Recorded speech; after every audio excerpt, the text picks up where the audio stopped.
to be honest with you, a lot of motherfuckers that ain't broke, that may semi got it, ain't got no responsibilities. They ain't paying no rent. They ain't paying no car note. They ain't paying no bills. They probably on Section 8, which I'm jealous. No, for real. I want some Section 8. I'm a single parent. Give me some Section 8.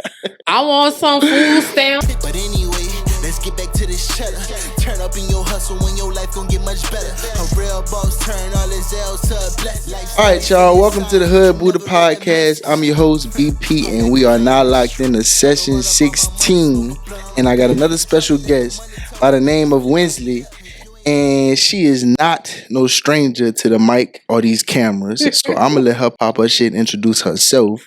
Not humbly, though. Go ahead. So do your thing. No. Yeah. You know, I'm humble about what I do. I don't like that word.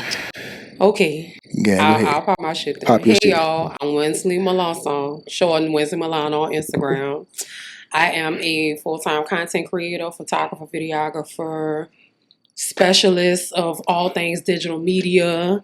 Right now, I'm currently at 1.8 million in viewership. I just hit 16,000 followers. Thank y'all. Love my city. Love all my people. I'm coming off for Essence Fest.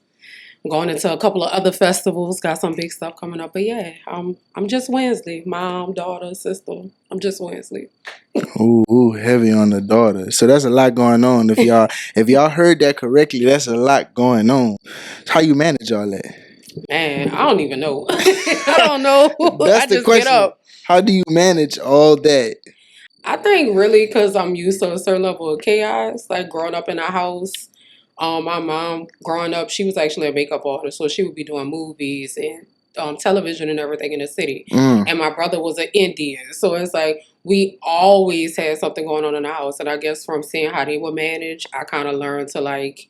I don't know if you ever heard the analogy of a duck, like above water they calm, but below their feet really kicking. That's kind of how I'm calm exterior, but internally I'm like, oh, what's the next thing? What's the next thing? So yeah. So it's in you, not on you. Yeah, it is. Hey, that's different though, because an Indian and a makeup artist, and you said she was doing like movie sets and stuff like that. Yes, that's definitely chaos. My mama was like that girl. I hate that I lost her like badges from studios and stuff, because one of the big studios that she worked with was WB38, which don't even exist anymore. It was on Canal Street, right by the Cleveland overpass. And oh my God, that mug in that picture. I think she was serving in that picture. But yeah, my mom, she was amazing. So you taking after her footsteps in some type of way? A little bit. I mean, because I used to go on set with her all the time. So I was always interested by, the photography aspect of it and the video and stuff. And I'd ask cameramen like, oh, what's this? How do you do this? And they always be like, you got to have women in the best light, because if not, it's going to show this and show that. That's why when I came in, I'm like, hold on. Show my light good. Hey, and as you can see, we gotta get it right, nice and perfect. Right, nice and perfect. So you said that. So is it safe to say that you are comfortable in chaos? I am. I hate to say it, but I am. Nah, I mean, I don't think that's too crazy, because I feel like I'm the type of person, I perform best under pressure. Yes. And everybody ain't got that in them, but I really perform best under pressure. So for you to say that you're comfortable in chaos, I don't think that's like out of the ordinary. Yeah. I think that's kind of spot on. So with all the stuff that's going on in New Orleans, which is chaos by itself, and you're covering a lot of that, right? Yes. So I want you to talk about how you're covering not just that, your personal content, but how are you covering it for Neutral Grounds? What is your role with them? So in Neutral Grounds, a lot of people have this misconception that I actually created Neutral Grounds. I didn't. It was created by Brent Craig. He's amazing. I love him. He went to Tuskegee University. Brent. I went to the rival school, Miles College, out in Birmingham, Alabama. So we kind of connected in that aspect, and I joined the team in 2018. And I would write articles. Like my first article was about the cucumber challenge. Oh wow! That was my very first article, and I somehow tied in. I don't know if I can say like. You can say whatever you want to say. So it like tied in sex toys and the history of sex toys and like sexuality or orgasms, all that good stuff. So he really was like, dang, like I never had a writer like this before, and I like that. So I just stayed on. And I never wanted to get in front of the camera. I just wanted to be behind the scenes typing. But he was like, I really think you should get on camera and like really be at the forefront. And I was like, okay, I guess. And it kind of picked up from there. But yeah, my role is now management. So I Okay. manage other content creators and writers that we have with NutriGrounds, which we have an amazing team of creatives. We have photographers, videographers, we have people in business. So we have a lot of different people on our team, and I love the whole fam. What year was NutriGround started? Was it 2017? No, it was started before that. I forgot the year. Brent don't kill me. Brent don't kill me. But I know I joined in 2018 because I remember at the time I was working at West Jeff, which is a whole nother story. But I was working at West Jeff, and it was like a test that you had to take to get on the team. Mm-hmm. And I ain't gonna lie, I Googled the questions. Because I'm like, what is this, boy? What is all these questions about if you blow out a candle? What is this? Right. Let me Google this right quick. Right. And I joined the team from there, but I believe he started it a couple years before that. But it really, really picked up during COVID and then Hurricane Ida, because we were like boots on the ground, like telling people what was going on in the city during the hurricane. And I believe Channel 4 gave us a shout out, like Q93 gave us a shout out. It really picked up after that. So yeah. So I definitely remember NutriGrounds like taking off before COVID in Ida, because Brent rollout was different from the rest of the local blogs. Yes. Like you can tell he's not like just locked in on local. Yeah. Which he covers. It covers a lot of local stuff, but how it's formatted is not just formatted as a local blog. So that kind of caught my eye about NutriGround when it first came out. So that's why I was like, was it 2017? I know it was like before COVID. I had remembered. And again, shout out to Brent, because shout out to Brent. Very good dude.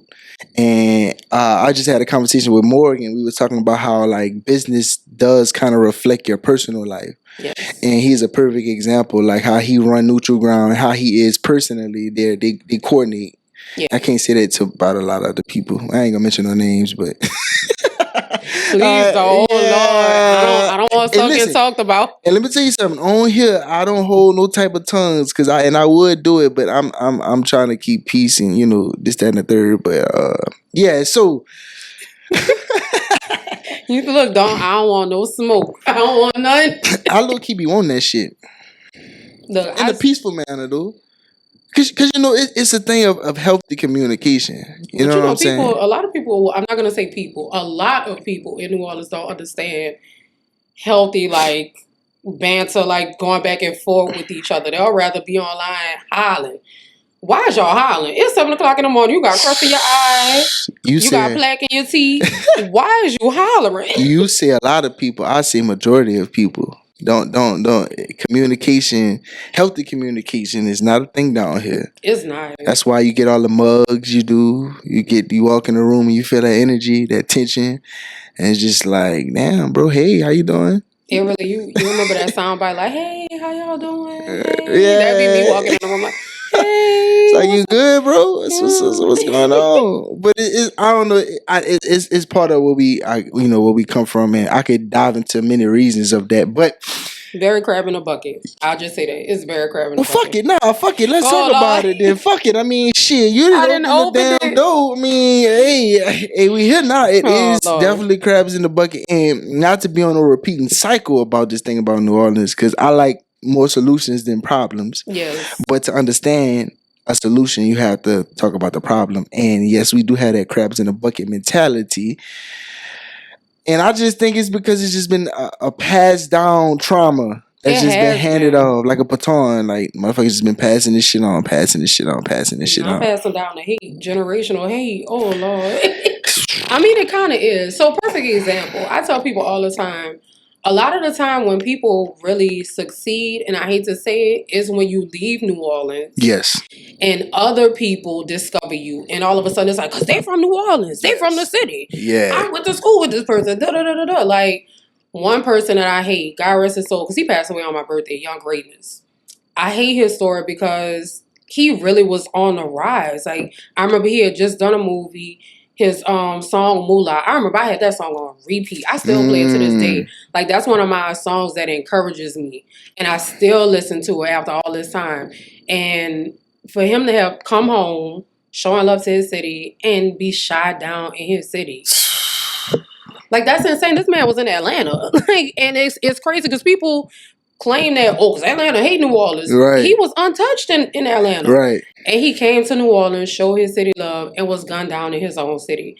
And it's sad because it's almost like when you get to that point, that pinnacle of fame, you gotta stay away from You the gotta city. watch And I don't yourself. want that. You gotta watch yourself. And I was just talking about that. Like, I'm the type of person, to be real with you.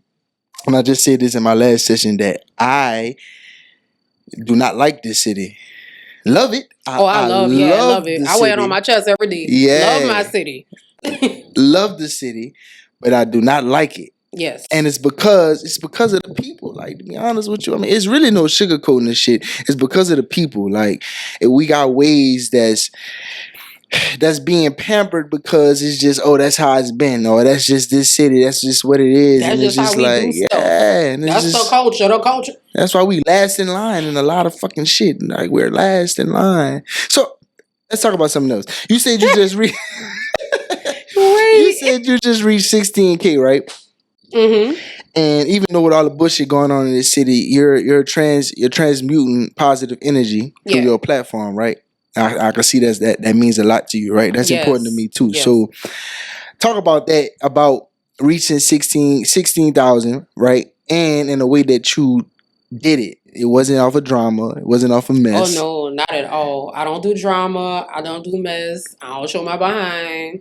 Exactly. It's like a lot of things that I'm strict about with myself and my own integrity. Because not only do I have like young girls looking at me and like, oh, because I have kids that'll walk up to me like, oh, I've seen you before. Especially if they look like me, like if they're a little thick and stuff like that, they're like, oh, I love what you do. I have my daughter as well. Right. So it's like, I don't want my daughter to go on my Instagram and see my behind on her. Right. And recently her cousins found out like, oh, I'm Winsley Melancon. Like they've recently discovered that. So they go on my Instagram too. So we've done a photo shoot together. It was beautiful. Book my guy. Book him. Get with me. Y'all don't even know I do that, but that's them pictures was fire. Like the compliments I got from them pictures, people were like, "Oh my god!" Because it almost aligned perfectly with the theme of Neutral Grounds, almost. Yeah, with the red backdrop and me in black, it almost aligned perfectly with that. It was them chef's kiss. It perfect. did. But like even with my photo shoot with him, I was like, I can't take no pictures from behind because I don't do that. And I'm strict on myself because I want to actually show me, not just my body. Right. And that'd be a whole nother topic because just because I'm comfortable with myself, Lord, here come the hate. Hate. That's so crazy, and that's one of the reasons why I fuck with you, because you are comfortable with yourself, how you are, exactly what it is. And I feel like we're living in a day, by you even being a content creator, you understand the type of social media world we living in. Yes. And how you are is the exact opposite of what social media is today. It's all a facade. It's all a gimmick.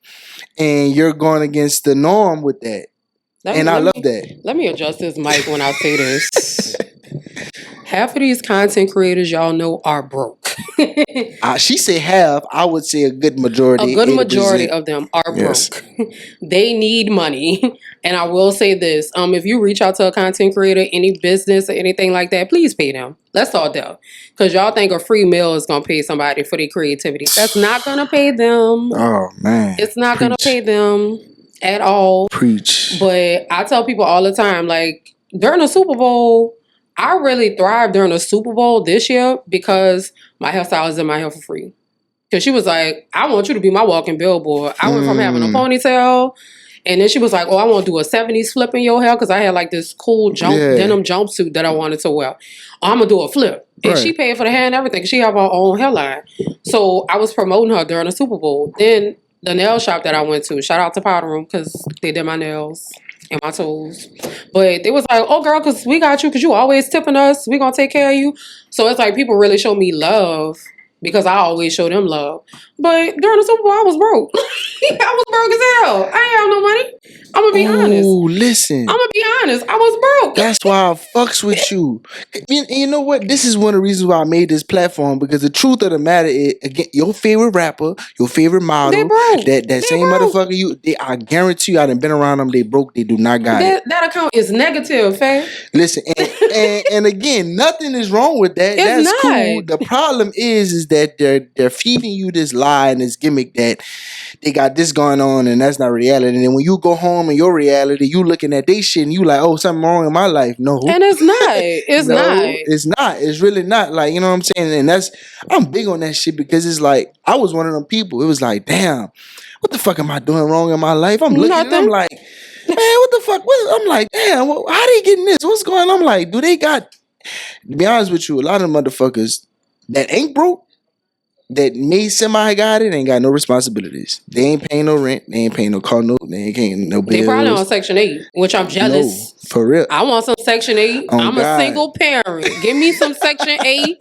I want some food stamps. I want some WIC. Give me all of that. Give me mine. Yes, because and then again, though, it's hard. Like, we living in a hard times right now, and then that's what kills me. It's like nobody talking about that shit. It's like, yeah, like right now it's horrible. Y'all hop on social media, show the watches, jewelry, and money and shit. In reality, is either you ain't got no responsibilities or that money is already accounted for. Yeah, for real. We got shit going on. You know what I'm saying? So it's like again, I applaud you for saying that. Like, damn, I was broke for this. No, for real, I was. And I made this platform because that's more relatable than a motherfucker having a Rolex. I mean, a Rolex. A Rolex, yeah. Or $100,000 with the jewelry. It's like, no, reality is, bro, we living in a whole fucked up world right now. The economy messed up, especially here in New Orleans. Baby, a competitive job is at the grocery store right now. Like, we are not living in the best of times right now. We're not. We need to start hiding canned goods. Not even close to it. Not even close to it. So, and then again, so I want to applaud the people who is making it through. And again, you paying your responsibilities, you handling what you're supposed to do, and you got a little extra on the side, and you doing just enough, and you still enjoying your life. You're doing great. You're doing better than that person that you think is doing great. I promise you, because they're not doing that good. Once that camera cut off, they fucking miserable. Baby, let me tell you. Because what the prime example, people didn't even know I went a whole year without a car. Well, last year, a week before Essence Fest, I got into a car wreck. Horrible. Totaled my car. Had to go a whole year without a car. I got my car the day after Essence Fest. I got a new car this year. What? Congratulations on Thank that. you. I like my little hoopty. It got diamonds all on there. I know how that feels. Because even the people in this room don't know. In last October, I was homeless. Oh, man. Nobody even know that shit. Like, a lot of people don't know that shit. Like, just last October, I was homeless, sleeping on my partner couch for 30 days. Like, and that's the reality. And it's like, I'm not scared to tell you that. I'm not scared at all. I'm not scared of that. My thing is this, though. I don't want nobody to look at that and just be like, oh, you know, you looking for sympathy or some story. Nah, the reality is the reality. Yeah. But if you pay attention, my thing is this, I don't talk about that or I don't highlight that is because I don't want that to be the thing. The thing is how I overcame that shit. That's no longer the story. Yeah. That's no longer the, That's the like situation. living in the past. Yeah, like, shit happen. And if you real and you wake up, shit is going to happen. Shit that you're going to overcome. And if you're not being challenged, you really ain't got nothing going on for yourself. You know what I'm saying? So that's how I look at that shit. But again, we living in a social media world where they think shit all glitter and gold, and it's not. It's really not. It's the exact opposite. So again, with you being in that content world and being in media, writing, how do you see this social media world we living in now? And let me add to that. Because I tell people all the time, it's like people be like, oh man, I hate social media. I was just talking to somebody who a lash tech, and she was like, she about to delete her Instagram, and I looked and I'm like, why? The fuck? I'm like, why? That's why you go get all your customers. Yeah, and I'm like, she like, well, I just hate social media, and I'm like, but you're a fucking lash tech. I'm like, you can't be a lash tech and hate social media. Yeah, you I'm gotta like, love both. Yeah, like you can't, or you need to find a new career. So I'll find somebody like me. That too. But it is a lot of negative to social media, but it is more positive to social media than negative. So if you could talk about that from your field, from your perspective, I'd like you to touch on that. So my positive with social media, and like you said, it's always a negative, but my positive is I love being honest with people, like you said. So I'll have young men and women reaching out to me like, oh my God, I love the fact that you fearless with how you carry yourself and how you walk into a room, you're so confident. Right. Like, how do you do that? And I really feel like that was just instilled in me. Like I told you, I grew up with a woman that was a black woman in a makeup industry in the 80s and 90s. They didn't even have makeup that was my shade. When she used to have to create makeup with like instant coffee and paint. She used to have to make it herself for movie stars and stuff like that. My brother coming up in the Indian gangs and stuff like that. He really had to build himself up, and he started at the very bottom as a wild man and worked all the way up to being a big chief. And now his work is recognized worldwide, not just nationally, but worldwide. His Indian suit is on the tour right now. So it's like seeing that type of confidence from those two people in the same house. I had no option but to be confident. Right. And I'm going to emulate that and the positivity on the other people. But with social media, it's like when you just real, it just shows. It shows. Like it just, you can't be fake in front of camera. And when you fake, man, it's going to show. It's going to show. It's gonna show, but I love seeing positivity also. Like I can't stand seeing them arguing. Like I be so out the loop. Like if I see somebody that's like arguing and stuff online, I unfollow them. Yeah, fakes. I don't like that. Like I don't like being surrounded by negativity all the time. And like how Nutri-Grounds, we have a policy: we don't post negativity. Like we don't post mess. We don't post fights. Like if I posted a video today, and I cut out the fight part just to show like, hey, like this is what's going on in our community, but I don't want to show that violence because I don't condone that. I don't like that. So I'd rather just speak on the issue itself without the violence. Like anything that's crazy like that, I stay away from it. Yes, because that's important. I think that's, and again, that's one of the reasons why I made this platform, and I call it the Hood Buddah because it's a little spiritual, little hood. Yeah. So it's the balance in between where we come from and where we need to be going. Yes, you know definitely. what I'm saying? So I think that's very fucking important in this world that we live in. And it's like, it's so much negativity being highlighted. What about the positive shit? And again, I tell people all the time, we can sit here and talk about what could go wrong all day. And if somebody give me $1 million, I can sit here all day and talk about the bad of that. Yes. Oh, why did they give me $1 million? What are they going to want from me? It's bad and everything. What about the good shit? What about the best outcome? What about what can go right? And even in the worst situation, you know what I'm saying? And I don't think, especially our people are trained to think like that. Yeah. So I think I think that's very important that we have a blog, especially a local blog, that's highlighting positivity. Yeah. And it's a policy not to talk about negativity or to post or to persuade and push negative shit. I didn't know that was a policy. Yeah, we don't do that. Like Brent, and that's one thing I genuinely love about him. He's very big on like, yeah, we'll talk about issues in the city, but we're not gonna highlight all that craziness. Like they've had some situations in the city. Like if we would have posted it, 10 million views probably. Yeah, right. But we like, no, we're not touching that because we don't do that. We don't do that over here. And they have so many blogs popping up in the city. And no disrespect to them because I know like that's their thing. But right.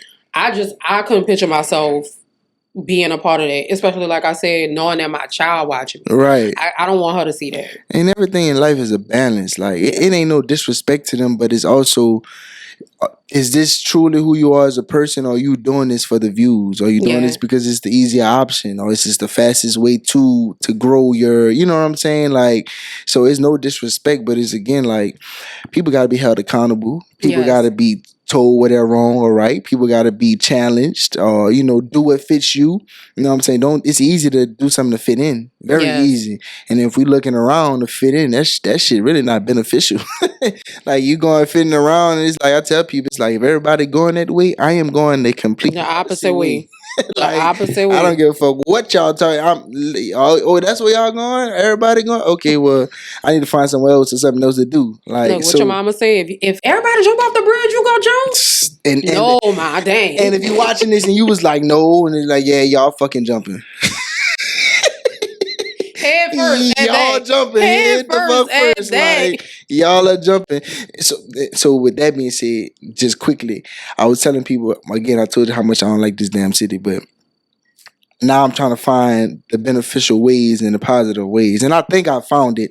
And one of the ways is that this city is persuaded by clout so fucking much. It is. Oh my God. Like, it is.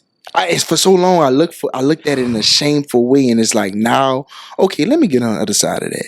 Y'all like to follow people so much, or y'all think got so much shit going on, and y'all just follow who everybody else following. And it's like, okay, if you get on that side, you can be very, very, it can be very profitable and beneficial.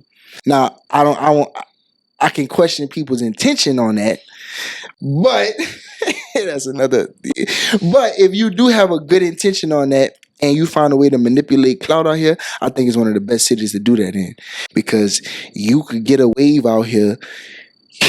You could get a lot of shit going because this city is driven off of clout.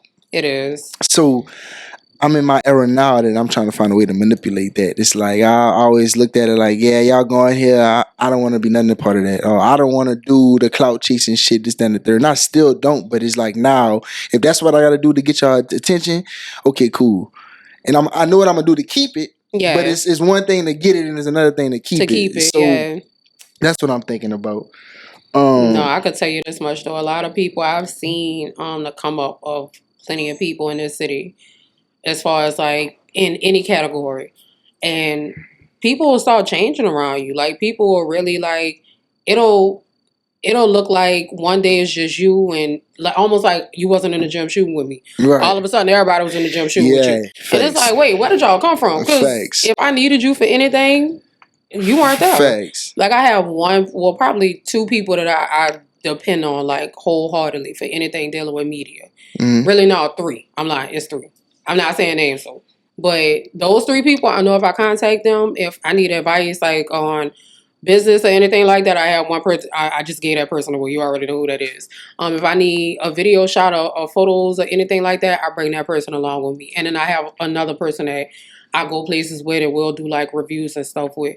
But I don't bring everybody with me because I know not everybody is gonna have the same mindset as me. Right. You can't bring everybody along for the ride. You can't. And a lot of people go try to hop on. They go try to hop on. And I've noticed that like with becoming more and more known and seen in the city, I've seen like people pop up. I'm like, girl, I ain't seen you since I was at Foshi. Where are you coming from? What are you doing? Like, where is you coming from, fat? And I'm in a stage of my life. I'm calling that shit out.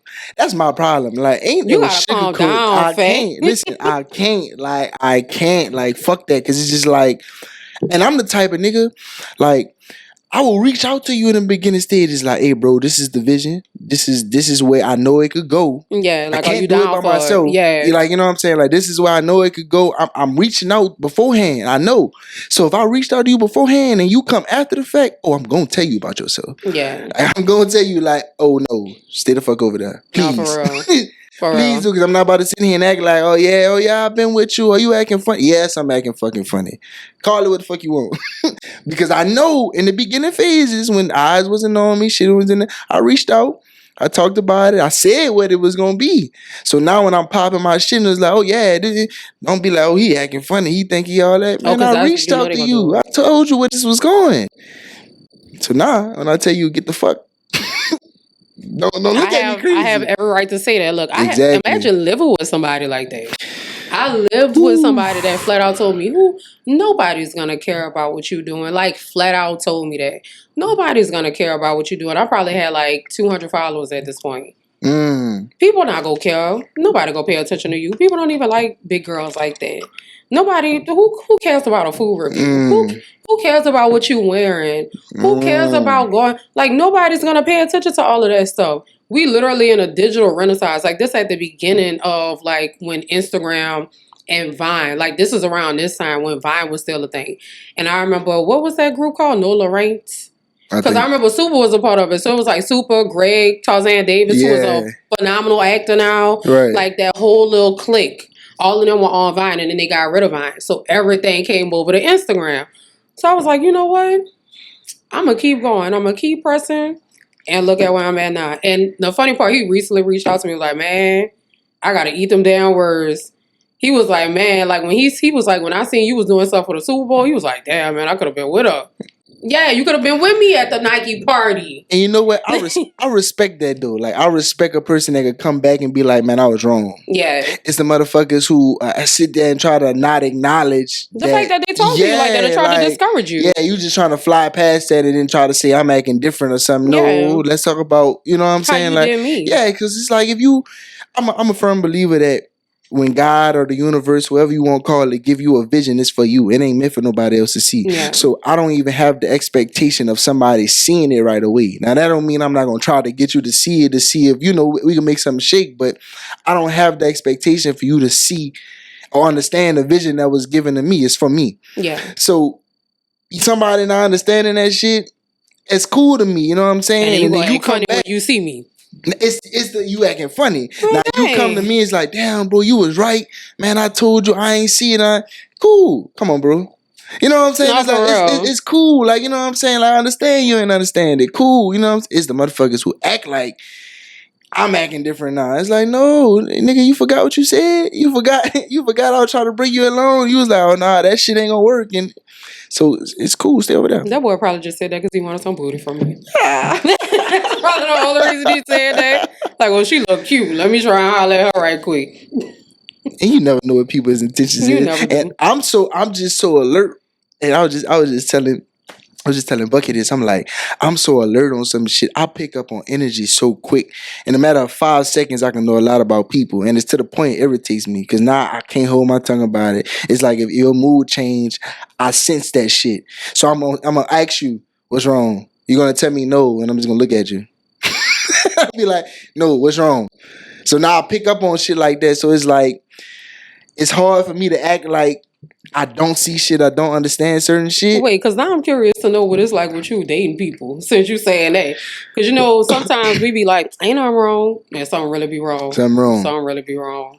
And I know. Every single time, I know. You dating somebody right now? Yes. How's that going? I'm in a relationship. You in a relationship? Yes. How many years? It's going to be 4 years. Oh, man. That's coming up. Yeah. 4 years? It's been a road. It's been a road. Up and down. Yes. It's been, and I think that's what relationships is, though. No relationship is perfect. People don't understand that, though. Man, look, back in the day, I be telling people, look, it was different back then, though. You couldn't get caught up on social media. But I be feeling so bad for people. But also people, it's just like social media. People look at glitter and glam, and it's like, I look at like, if you tell me you got a good relationship, I'm be like, what y'all been through? You be like, oh, we happy, everything's perfect. Fake. No, for real, you gotta go through some stuff. Yeah, yes. And if you don't, your shit ain't real. That shit is worthless. It means nothing. You know what I'm saying? Like, so that's what I've learned in my relationship. But even still to this day, it's the same thing. Like, she knows she can't tell. I don't want to talk about it right now. That's the best thing to tell me. Then I'm gonna leave you alone. No, for real. Oh, nothing. Because you're going to be like, no, because something wrong. Yeah, something wrong. Now it's irritating me. Because now I know shit is bothering the fuck out of me. And it's like, you're not talking about it or you're not saying, now it's irritating me. But it's even just regular friends, platonic relationship, whatever it is, it's like, I know I sense that shit. Like, I'm a firm believer in energy. Like, all our senses we got, energy is one of them. I think the most important one is some shit that we can't see, but we can feel at all times. Whether you're aware or not, it's some shit that it's like if you walk in a room, close your eyes, and people was talking about you in that room, you could feel that shit. No, you can't. You can feel negative energy. You can feel it. Any room you walk in. Just like you can feel positive. No, for real. You know what I'm saying? So, and again, it depends on how tuned you are with yourself or the work you've been doing on yourself. And I've done a lot of work on myself, a lot of shadow work on myself. Go talk to that lady, man. Go talk to that lady. Go talk. Seek help. Or the man. Whoever the fuck it is, go now. Go talk to that person. Now. I'll just say that because a lot of people don't believe in therapy. Please go see therapy. Another reason why I started this, and that's why I call it sessions, not episodes, because this is therapy. You hop in this chair, it's just automatically therapy. It's just no judgment. It's fluent talk, fluent conversation, and that's just simply what therapy is. Like, you know what I'm saying? Yeah. Somebody that talks to you, you're relaxed, you're comfortable, you're not being judged, you're outside of your comfort zone. So, and that's I don't know, because some therapists be reading you. They be look, I done told you my business, lady. I don't need you talking about why you went back to that boy. You know why I went back to him, man. And you're right. You're right. Let me tell you how I picked my therapist. Crazy story. When I first, I think maybe it was 2019. It was right before COVID. I emailed a bunch of therapists. I'm like, hey, you know, this is my first time starting therapy. So yada, yada, yada. All of them mentioned their rates in the first response. I had one lady was like, congratulations, I'm so happy for you. Oh, that's a major step. Boom. Winner. Knew right then and there, oh, that's my therapist. Yeah. You know what I'm saying? So it's like, you're right. Like, everybody's not that person. And again, though, you gotta be aware that therapists are fucking humans. Yeah, You know what I'm therapists have saying? therapists. Yeah, everybody, exactly. Lord Everybody's Jesus. not there. So it's the same thing with energy. You got to fill that shit out. Like, you know what I'm saying? You got to find the right person, just like dating. Like, you're going to have to date Ooh, 10 child. motherfuckers to find the right one. So that's how I picked my therapist. And that was like one of the smartest things, best things I ever done. Like, and what's crazy is that what made me start this was the lady was like, you make this shit so easy. Because up to that point, I did so much work on myself. Yeah. I was able to tell her exactly what my problems is. And you just Exactly. needed to vent. Yeah. Yeah, like, you know what I'm saying? She's like, you make this so easy. Like, you need to be on the other side of this. And I'm just like, yeah, but I don't know about that. But it's just because of the work I done on myself. Yeah. Oh, it's because of the fucking life coaching and shit I do for other people. Like, just out of the automatic, you know what I'm saying? So I love that you worked on yourself. I'm proud of you. I appreciate that. Because not enough. And I've actually written articles on that about Black men actually needing more mental help. Like a lot of Black men, especially in the city of New Orleans, they go to the violence and go to drugs Yes. and go to all these different vices, almost like a drug, opposed to actually just seeking help. I've written so many articles on that. Like, I already know Black Men's Mental Health Month. I be trying to give y'all peace during that month because I know we be chaotic. Right, I be trying to give y'all peace. Right. But no, I'm proud of you for that because a lot of, especially Black men, don't take time to really take care of themselves, whether it be going to a primary care physician or even going to a therapist. Y'all need that. Y'all need that. Y'all live in a world of chaos. People do not care about y'all enough. People don't even. I told somebody, I was like, do people even really tell Black men like they proud of them or get them flowers or tell them they love them? Like, I remember one day at a second line, I randomly was going up to men and giving them flowers. And it was like, they was kind of thrown out by it. I was like, no, that's for you. They was like, no, that's for you. Like, because I like to see Black men thriving and living within their best self. So, yeah, that's a great thing that you're doing there. You know what's sad, though, about that is that Black men need help because the help that we need is considered sassy. No, it is. And I hate that. I hate that. It's fucking insane. It's like, and that's like, why y'all can't even cry, nothing like that. Can't do none of that shit. And it's just like, me, please don't come around me with that shit. Oh, no. That's toxic. Yeah, like, I don't got nigga time for that. Here, look, nigga cry. Man, if you gotta cry, nigga cry. And not even just crying, like, but to touch upon how you said, like, a lot of Black men need help is because that the help that's needed is not encouraged to go get. It's frowned upon. Like, well, usually people try to say pray it away, and that's not always the case. You have to be able to speak to somebody. Like, I grew up in a home. I grew up with my great grandma. Like, I grew up really old school. I know how to season a cast iron skillet. Right. Like, that's how old school I am. So my great grandmother, God bless her heart, God bless her soul, she would always want to pray. Like, she had prayer calls. She'd fall asleep at the table reading her prayer calls, but that was her thing. She didn't necessarily like to talk to anybody about everything because my great-grandmother didn't even have a social security number. She didn't know how to read. She grew up in Concord, Louisiana.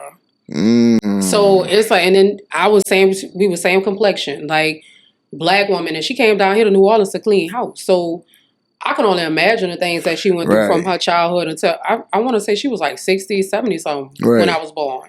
She was 99 when she passed away. So, yeah, like I could only imagine half of the things that she went through. So she would always say, pray on it. But my mom, she'd be like, no, my children need therapy. If we needed to go to therapy, she would try to help us with that. But that's two totally separate generations. So it's almost like generational. Like the elders, pray on it. The newer parents, no, my child need a therapist. My child need a doctor. My child need, like, listen. It's different. It goes by generation. The fact that you saying, I just had this conversation with her, that I'm not religious. And I'm not religious for reasons of that matter. That people tell you, go pray on it. Yeah. Or people will be like, God got me. Or God. And I disagree with that shit. I believe in God. Yeah. But you got him fucked up. Oh, God's got me. God got the will, or I'm gonna pray for it, and all my things are gonna. No, that's not how that shit works. No, that's just like it's like you going to an employer trying to find a job, and it's like, oh, my boss is gonna take care of it. This is his business. No, that's not how that works. You have to do the work. Yeah. You have to meet that's it with anybody. It's like a relationship. It's like, okay, this is a two-way street. You can be doing all the work all you want. If this person is not doing it, this is a irrelevant situation. Yeah. Same thing with situation with God. You can be religious all you want. You keep saying, "Oh, I'm gonna pray on it. God's got me. God gonna take the will." If you're not doing the work you're supposed to be doing, He's not gonna help you. He's not gonna reach out. He's not gonna give you the things that you quote unquote deserve. And I tell people that all the time. People are like, "Why is this happening to me?" My first question is, "What you got going on in your life? What are you doing? What are you working for? Are you comfortable right now?" And most people answers are yes. And it's just like, well, you're getting exactly what you deserve. You know what I'm saying? Yeah. Like, are you working to something? Are you progressing? Are you uncomfortable? Are you challenging yourself? You know what I'm saying? So it's like, you then get what you deserve. God then come meet you once you start putting in the work and want it for yourself. Like, you know what I'm saying? That's the reason why we have free will. That's my stance on it. I feel like God is He covers you with all of that. He makes sure like you waking up every day. He wakes you up every morning, but it's up to you to determine what you're going to do Exactly. with that blessing, or you waking up every day. Exactly. So I do definitely believe that, that God He's everything to us, but He going to give you that blessing of waking you up, but you got to get out there and do it. You have to keep that strength. You have to keep that mindset. I don't think people give enough credit to the power that we have over our lives. Yeah. I don't think people understand that. Like, not God, not you have. Again, for me, I look at it like this. Me believing in God is me believing in myself. Yeah. If I didn't have so much. Because you are His child. Yeah, like I've got this free will for a reason. Like, you know what I'm saying? Like, so the confidence I have in myself to make things happen on my own is a form of God, is a form of the universe. You know what I'm saying? He gave me this mind state. He gave me this vision to make things happen. Yeah. So anything in addition to that is a bonus. But I'm going to figure this shit out myself, or not just myself. You know what I'm saying? But like, I'm not going to, I'm just going to pray about it and pray things change. No. Because just praying and sitting, not going to do it. You got to pray. You got to actually put in the work. You have to have the discipline. Prayer, you have to apply. Prayer comes with discipline. Exactly. It teaches you the discipline that you need to go out there and every day and do it yourself. Exactly. And I don't think majority of people understand that. It's like I tell people all the time, like, man, when I sit there and I pray or I ask the universe for something, I know I deserve it. Yeah. It's not a second before I'm not asking for it. If I know I deserve it, I'm not asking for it. When I ask for something from the universe, it's because I already put the work in. And now I'm just waiting like, okay, I didn't put this shit out. And I'm going to continue to put it out till I get what I deserve. And even after. But it's when I ask for something, it's because I already put it out there. Yeah. You know what I'm saying? I know I deserve this, as opposed to, you think that just because you go to church or something that it's just gonna fall in your lap. Yeah, and it don't work that way. No, that shit don't work like that. Work. You have to put in the work like that. You have to be, again, what I just said in the last, you have to be a good person. You have to be good to yourself. Like, I told her yesterday too, I'm like, I think I hate the word people call people selfish. It's like, how the fuck can you possibly love yourself and not be selfish? I gotta be a little selfish sometimes. You got to. I'm selfish. I don't care how people look. Look, I hang up on anybody. My family will tell you. Call it what you want. My mama even, she'll say, look, my daughter, she'll hang up on us in a second. As soon as I ain't feeling this, love you, my bye. Click. I'm the same way with mine. My mama know I love her and respect her, but I love you. I love you, Tootie. Bye. To this day, they call me selfish. And if you really know me, I'm not selfish. I give you the shirt off my back. Oh, no, for real. That shit got to make sense, though. Yeah, but sometimes the most giving people got to be selfish for themselves to not lose their mind. Which is my point. So it's like, if you truly pushing somebody to love themselves and have self-confidence, the word selfish cannot live in the same place. Yeah. It can't. Like, you know what I'm saying? Like, how the hell am I going to have self-love for myself and not be selfish? If I keep putting your feelings above mine, that is the complete opposite of the shit I should be doing. You know what I'm saying? Yeah. So, but again, though, we live in a world where negativity is highlighted. Nobody wants to talk about that, and selfish has a negative stigma on it. But I mean, people just be wanting you to hate yourself. Yeah, they do. Because it makes them feel better. I love me. Exactly. I love me some Winsley, boy. People will tell you. It ain't a mirror that I ain't gonna stop at. You got to. It's funny. Hey, I love that. That's my thing. That's what I tell people. Be yourself, man. However you come, that's what I love. If you like it, I love it. Simple as that. Even if I don't, the fact that you like it and you confidently love it and you holding that shit, I love it. Even if I hate it, I love it. I was about to say, because sometimes that could be we said, oh, you like it? I love it. And people love saying that, especially if it's about somebody. Oh, you like that? Oh, I love it, fam. Whatever. Right. Bless your heart. Sometimes that be so messy. I be like, really? Yeah. Really? I mean, people's intentions is that's another story. People's intentions is all over the fucking place. But for a healed person, I don't like the word healed because we can't fully heal. We continue to heal. Yeah. It's an ongoing process. So a person that's healing has a different intentions of that. It's like, nah, be yourself. Even if you make 100% wrong decision, make that bitch in the utmost confidence. No and problem. I'm okay with it. I can live with it. I can live with a confident mistake. I can't live with you being indecisive and never sure of yourself, or you know what I'm saying. You don't have the confidence and you constantly making mistakes. Can't live with that. Child, I'm still on my healing journey though. That's the story. It's another in the journey. Well, no, it's not even for my self healing, child. You know what month we in?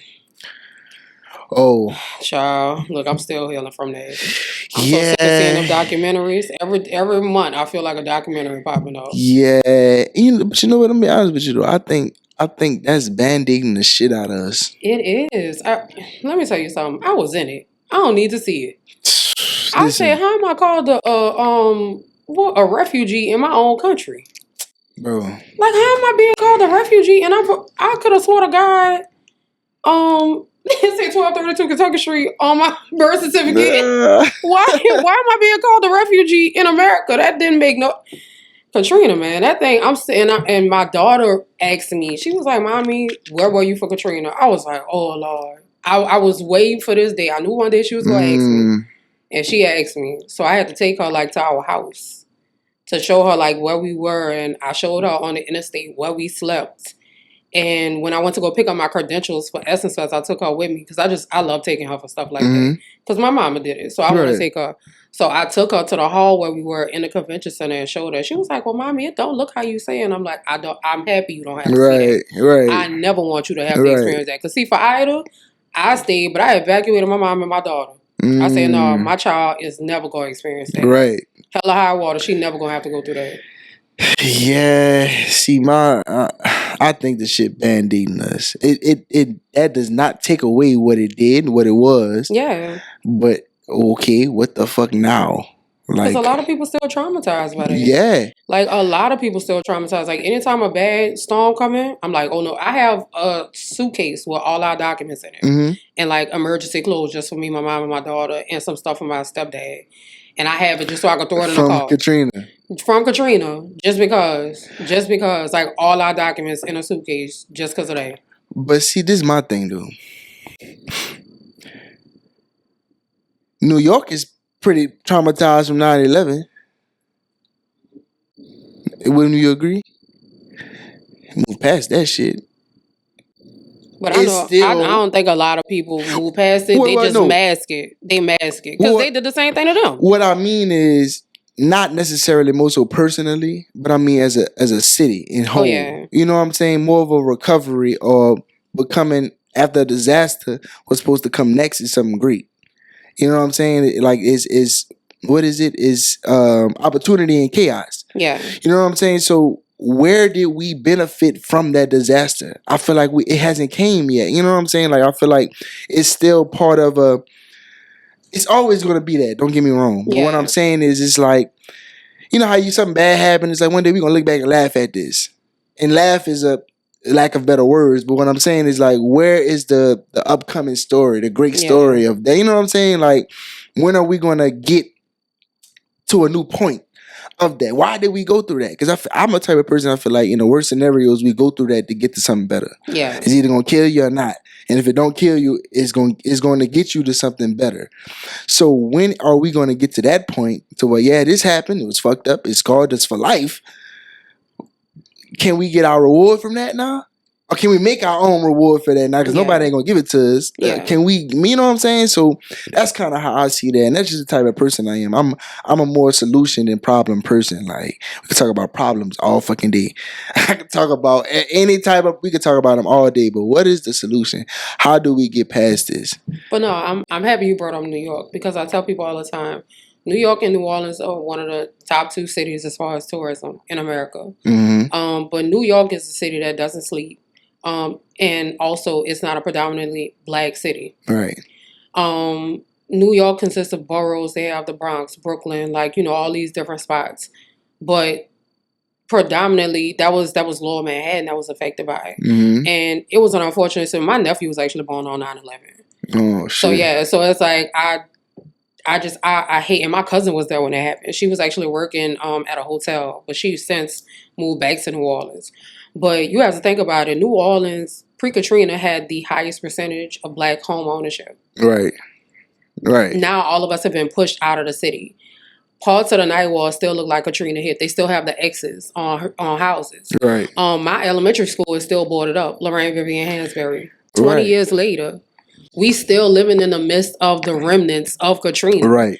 New York rebuilt. Right. They put what they did, they put where the Twin Towers are, they put those fountains, those beautiful Ground fountains. Zero and stuff. Yeah, they put all the people's, the lives that were lost, their names on it. So it's there, but they not still living in the midst of what happened. Right. And then also, you have to think about it.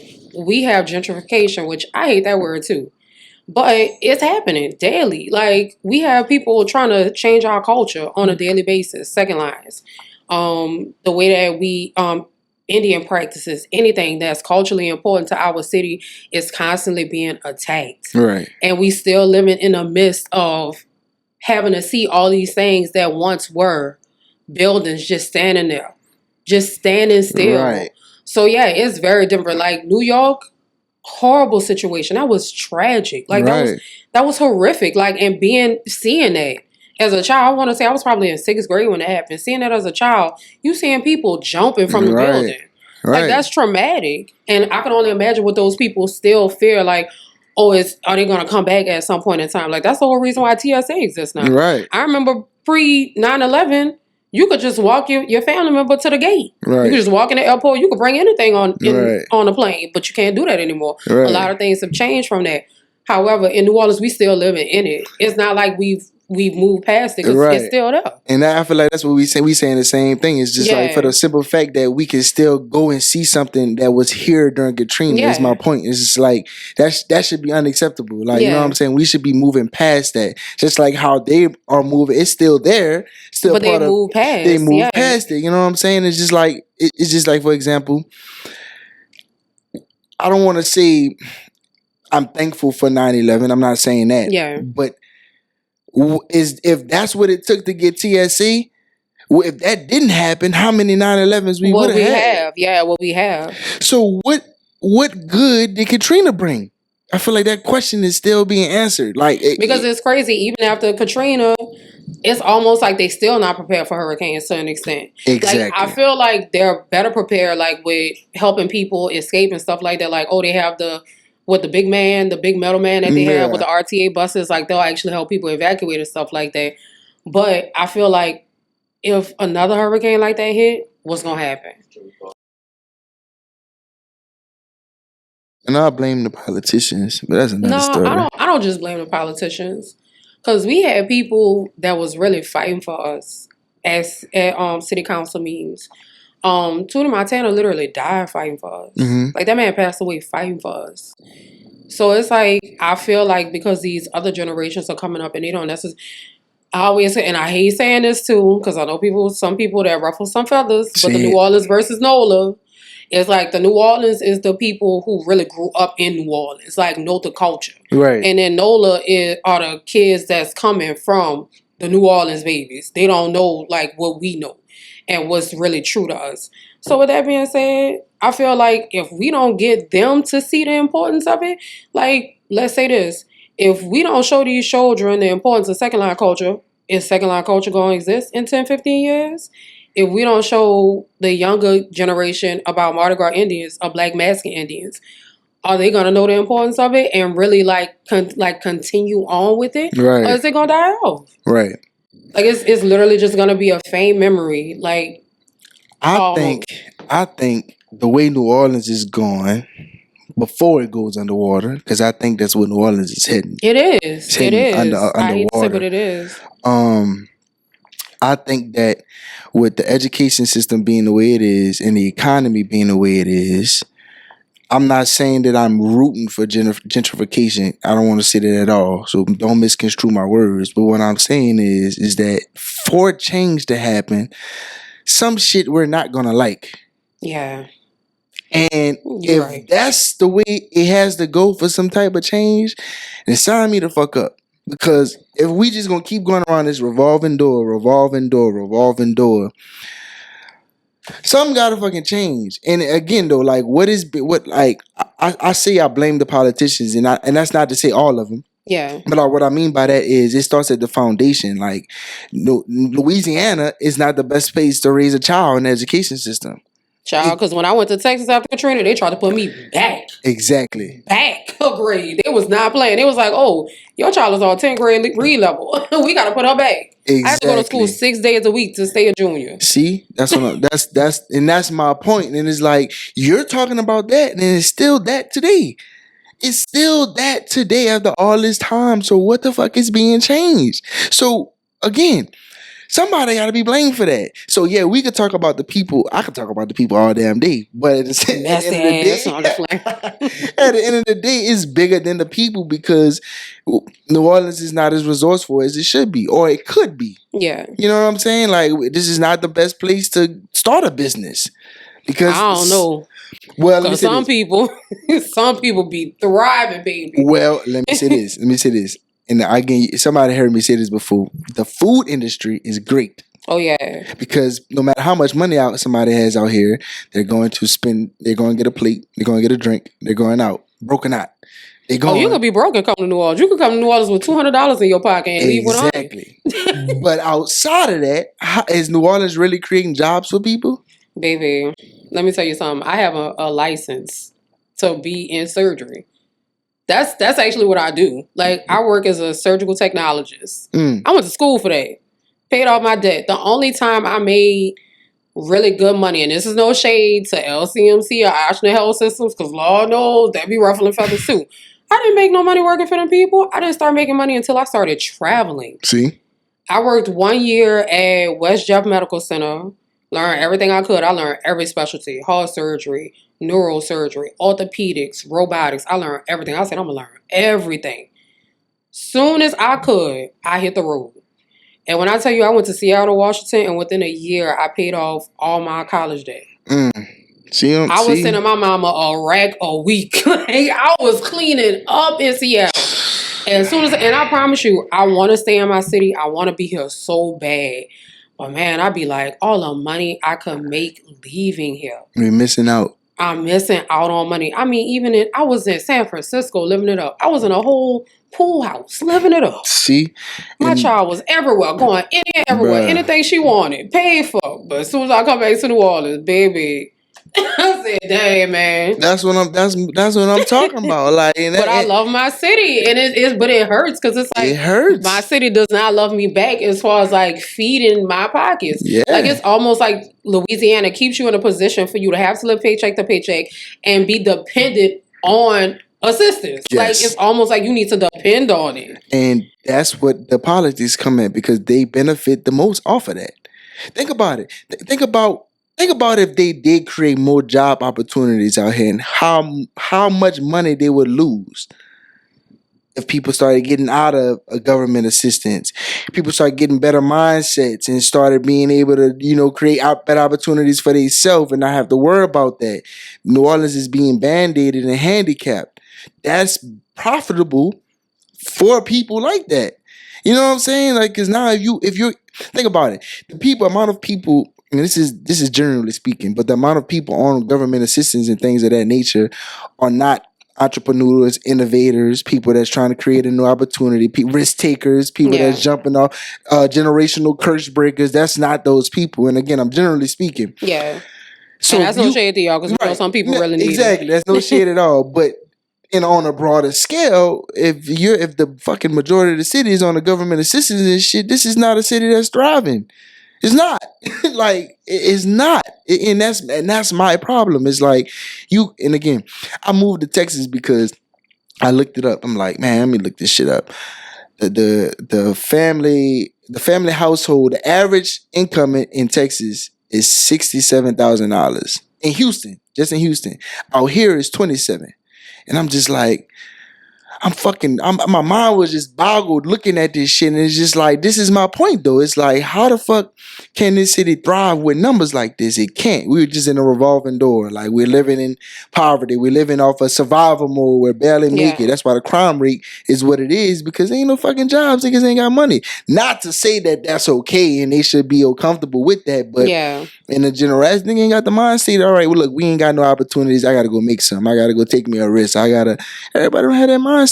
That's why the Black Panther Party started. And people don't even say that's why the Black Panthers was riding in a desire. They was holding them up because they wanted better for their people. Exactly. And now we're living in that same time, but not as many as people fighting about it, or it's just not put on Front Street as much of the problems, because it's still, city's still lit. The Super Bowl was just here, and Bourbon Street still popping at night, and I don't know about Bourbon, ain't popping that much no more. Well, and I get why, because I still can't believe that happened. Or for like, I've never associated my city with that amount of violence ever. Like, we have standard like shootings and stuff like, and that's crazy to even say like a standard shooting and stuff like that. But for somebody to go in and take people's lives in that manner, and to be plastered all over the news for like something that violent, I was like, what? Like, on New Year's Day? And then the one black woman that was killed in that situation, I actually got to meet her son. Such a sweet kid. Such a sweet kid. And she was actually only downtown because she went over there just to wait to pick her son up from the bus station. Wow. And I was like, man, like, she was like, oh, I'm gonna go and enjoy myself, just, walk around and stuff like that. And ended up losing her life. Wow. And that boy, he's such a kind young man. Oh my God, he's such a sweetheart. And he talk about his mama like she a real sunshine. Like, when I got to speak to him, I was crying and he was smiling and I'm crying. Wow. Like, but I hate that happened. But Bourbon Street, I feel like Bourbon Street isn't necessarily even for us anymore. Like, it's for the tourists. It's for the tourists now. Like, even Frenchman Street, like, they just had a situation with a brass band on Frenchman Street where the brass band was under attack for doing what they do, like, on a regular basis. And these people are cursing at them and yelling at them and pushing them. And I'm like, but this is something we born with this. Like, this is in us. Right. Why would you try to take us away or overshadow, like, what we doing in a positive way by bringing all this negativity over here? So that's because that's all people got to do out here. It's party and focus on negative shit and deal with it. Just this city comes with a lot of trauma. Being from here comes with a lot of trauma. You inherit trauma. Like, and it sucks. It does. Oh my God, does it? It's just what it is. Again, like, that's why I say I don't like my city. I love my city. Oh yeah, I feel like me loving it gotta be also me being aware what the fuck it is. Like, this is what it is. Like, and for change to actually happen, you gotta know what the problem is. Yeah, gotta know what the problem is, and I don't think it's being talked about enough. I think we just being carried on survival mode and Band-Aid, and that shit just not working for me no more. It's not working for me no more. So. All I want to say all I can hope for is, but all I can do is push out my message, my point, my inspiration, and what I got to say, how I feel, and do what I could do to change what I could change. And outside of that, I can't control nothing else. So I keep my energy protected from the fuck shit. Yeah, got to. That's why I be saying to myself. So with that being said, how I like to ask everybody on a scale of 1 to 10. How are you doing mentally? Mentally, today I'm at an 8. And here's why. A lot of people don't know, but my mom, she's actually currently battling cancer. Okay. Stage 3 pancreatic cancer, and seeing the changes within her, but knowing what she's going through, because the surgeries that she's had to go through, I performed them. So imagine you sitting there, like, her first big surgery, which is a Whipple surgery, it's like a 12-hour surgery. And not everybody makes it in those surgeries. And she's 60-some years old. So when the doctor, oh Lord, after the surgery, he was like, come here. Like, he wanted to pull me in the private room. I was like, oh Lord, this man about to tell me my mom. And oh Lord, like, I'm just thinking that, but I'm keeping a straight face because I don't want to be all in front of these people freaking out waiting for their loved ones. He was like, oh yeah, your mama fine. I was like, bitch, you couldn't tell me that all day? But I bet you upside your head. Is you for real? Working your nerves like that. I said, so you could just tell me that outside? You got me gathering all my belongings and unplugging my phone. Well, you could have just told me that out there. Man. Look, white coat, get out my face. Man, made me bad, man. But no, my mom, she's a fighter. She definitely, she's my strength. So seeing her still pulling together, like, oh my God, when during Essence Fest, she was the one that was like, daughter, you got to keep going. You got to, get all the interviews and stuff. And she was calling me and texting me throughout the day, making sure I was good. She was like, when I was getting ready, she was like, no, because you got to do your makeup like this. And like, she's always just there. She's always there. Like, and I love the relationship her and my daughter have. Oh my God, that's freaking frank. Thelma and Louise. Like, they always try, like, before she got sick, she traveled all over, especially when I was traveling and out of state. My mom drove all the way through the desert to San Angelo, Texas with my daughter to come visit me on assignment. Wow. So yeah, like, my mama, she is amazing. And look, next year for Mardi Gras, she gonna be out there for my brother. She gonna be out there with him while he in that India suit. Gonna find a way, huh? So she gonna find a way. If I gotta get a golf cart to help her out there, she gonna be out there. She support her church. You gonna find a way. That's what we all gotta do. Push through our troubles, our challenges, our obstacles. And I think that's why, I like to ask that. You said the 8 today, but just in general, where do you stand? Oh, some days I'll be like a 6, because like I said, like with being a public figure now, sometimes I'll wake up and, I'm brushing my teeth, get in the shower, and I'll go to check my notifications, and first thing, hate. I'll be like, dang, who pissed in your Cheerios, right? Like, why I gotta be all of that? Lord, just because I'm happy? Right. Like, Lord, who? I'll be like, you want a hug? Like, I literally be commenting to people like, you want a hug? Because you seem a little upset. People don't like things about you that they don't have within themselves. Yeah, I be telling people, look, whatever body I got, that's what you getting. Look, people already know I wear thong bikinis. I'm going short. I'm wearing short skirts. I got one body. Fuck it. I got one body. And the crazy part, people been calling me, I hate to say, but people been calling me fat literally since I was small. So I'm like, well, dang, like, okay. Right. It don't make no sense for you to keep calling me that, because at this point it don't even pinch me. Like, it don't even hurt me. I love that. And to that point, it's like, okay, but fat, skinny, athletic, people still gonna find a reason to talk about you. Look at Simone Biles. Yeah. Greatest athlete in the world. She ain't got no titties. Yeah. Dang, why and not a girl had to go get her titties done. Yes, see, people they look amazing, by the regardless. way. I don't know who you went to. Because if I think about, sizing down, I would like to know that surgeon, please. But, for real, because they look amazing. But I'm like, dang, like, y'all really bullied that girl. Man, and that's the world. But again, the message with that is that the world is always going to have something to say no matter what you got going on. So do you at the best possible you can do. And even in the midst of all these troubles, again, people don't talk about mental health enough, because we all go through shit and we all got challenges we got to overcome daily. Yes. And some of us beat ourselves up from not always being 100, not always feeling good, not always in the best mood. And the reality is that's just what it is. You know what I'm saying? So you got to be one of them people that fight through it, that swing back, don't get beat up all the time, because life throw its punches and them bitches be hard and heavy. Lord, I'd be like, dang. Throw some back. Just make sure you throw some back. Just take your wig off and throw it at it. Yeah, Lord. please, and keep fighting. I was just reading this thing. It said, some people say no way, and some people find a way. And that speaks heavy to me, because don't be that motherfucker that always say, oh, there's no way. Oh, that's impossible. Oh, I can't do that. I'm gonna find a way. Find a way. That's it. And the most challenging things, find a way. It's gonna happen. It's gonna happen. Gotta happen. Ain't no choice. Ain't no plan B. No, for real. Ain't no plan B. It gotta happen. It gotta happen. So, let the people know where they can find you, what you got going on coming up next. Oh Lord, maybe more photo shoots with this one. Oh yeah, feel permitted, please. So you could follow me at Winsley Melancon. You could follow the platform that I work with at NutriRounds. That's NutriRounds with a Z, not a S.